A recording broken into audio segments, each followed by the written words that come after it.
শুনে মক্কার সর্দারেরা বলল, ও আল আমিন মুহাম্মদ, সবার সম্মান কেমন করে থাকতে পারে?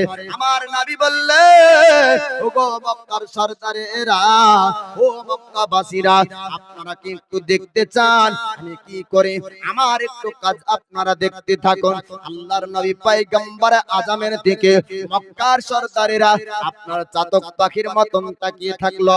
এমন কি করবে আল আমিন মুহাম্মদ যাতে সবার সম্মান বরাবর থাকবে, কারো সম্মানের কম বেশি হবে না?